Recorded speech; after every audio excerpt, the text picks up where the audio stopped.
How do you do with team meetings? Hi, this is Coach Jim Johnson. In our second part of our video series on coaching athletic teams is that I wanted you to think a little bit about meetings. Because when I first started meetings, I used to have meetings just to have meetings, and we didn't accomplish that much.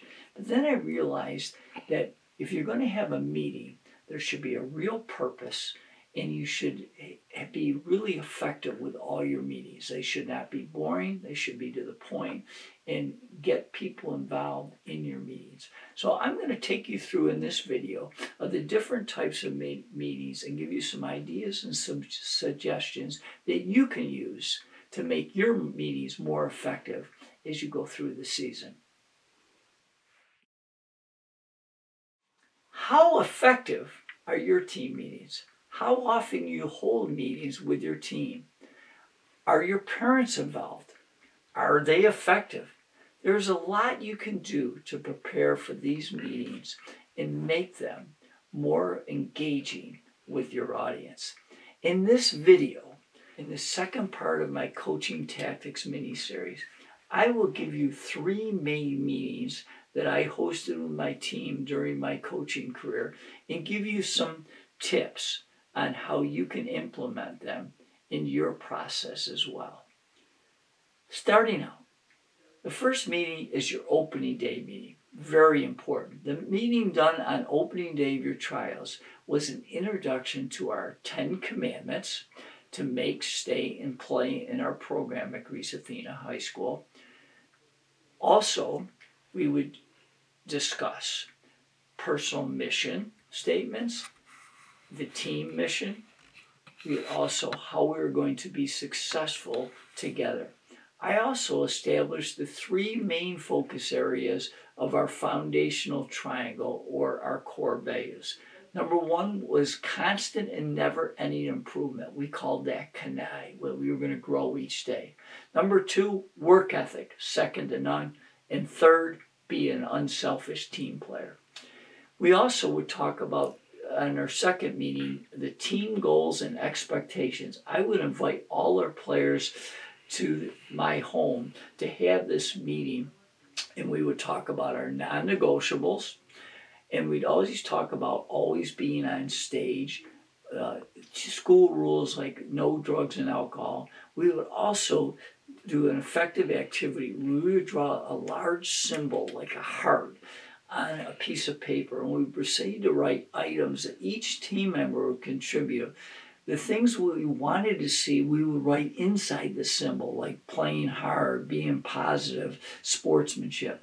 And then outside the symbol, we would write things that we didn't want to see, like being negative or being selfish and all those types of things.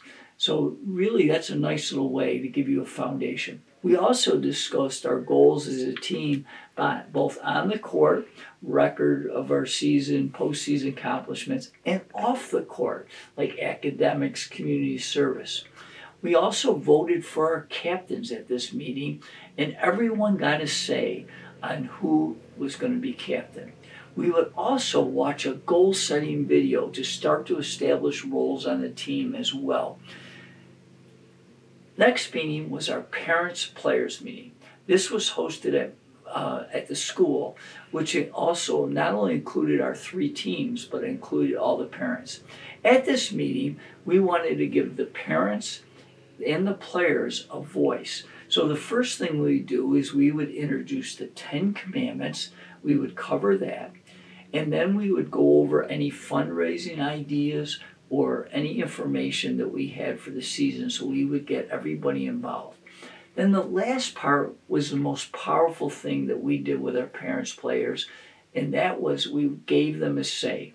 And what we did was we broke them up into 7 groups. The 7 groups were our 9th grade team players, our 9th grade team parents, our JV team parents and the players, and then we had the varsity players and the varsity parents, and then the 7th group was the coaching staff. We would all meet as our individual group, and the objective was the following. We would ask the parents to write out the 3 most important objectives they wanted to see from their sons and from the coaching staff. The players would write out their 3 most important objectives for the coaches and their parents, and the coaches would write out their 3 most important objectives for the parents and the players.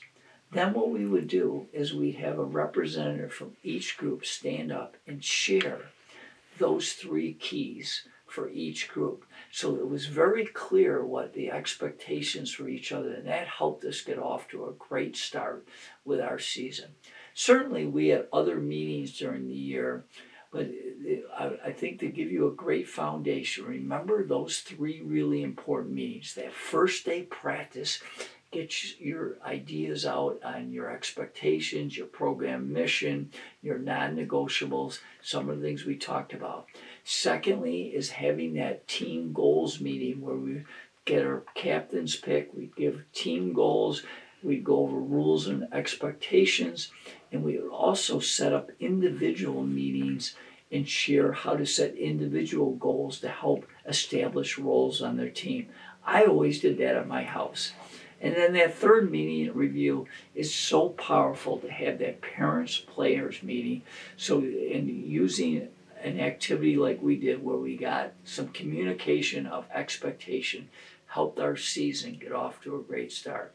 So use these ideas, implement your own ideas, but make each meeting excellent in the sense that people understand what's trying to be accomplished and is clear communication so you can have your best season ever. Good luck. I know you can do it.